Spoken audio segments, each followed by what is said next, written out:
All right, hello. So my name is Christopher Driggins. I'm going to be doing my white speech vlog assignment. So, reflecting on the time that my behavior has been disciplined, I can actually think of a time in sixth grade where this was around the time that I had moved from Philadelphia, Pennsylvania to Glen Burnie, Maryland. Now, Glen Burnie is a suburb right outside of Baltimore. So many of the people there are actually from Baltimore or some area outside of Baltimore, which would include Baltimore County. And as we know, that people from Baltimore usually have like a unique way of speaking. And at the time, I thought it was cool. So I, picked up on some of these words and some of these, this way of speaking to better assimilate with the new friends that I had met at the school. My mother had picked up on it and she more or less said to me, listen, I don't think that it's beneficial for you to speak this way. I guess part of it was from, hey, we're from Philadelphia, we don't speak this way.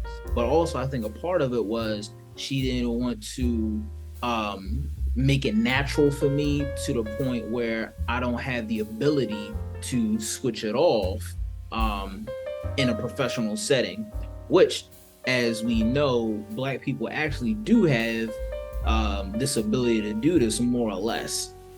So we sometimes joke, you have your street vernacular, the way you speak amongst your peers, and then you also have the job interview way of speaking. So these are, this was an incident that I didn't think much of, and even reflecting back on it now, really wasn't a big deal.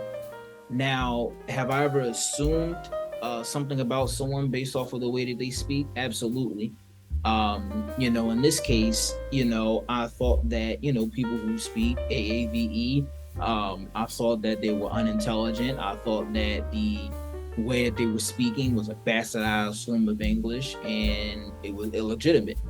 Now, we know that these types of thoughts are rooted in anti-blackness and rooted in white supremacist attitudes.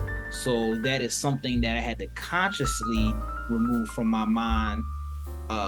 Remove those types of stereotypes based off of how people speak. And now when we, contend with the term appropriate, appropriate really depends on who decides what is appropriate, and that is only determined by the dominant group, or it is determined by whoever is in power. Now, we know this country is founded on white supremacy and continues to engage in white supremacy. So we know that Black bodies, attitudes, facial expressions, speech, all of that is put under a magnifying glass and is regularly criticized and scrutinized, despite AAVE actually being rooted in a rich history, a rich tradition, born out of necessity. And now it has taken on a life of its own and is present in all types of regular speaking amongst Americans, pop culture, etc.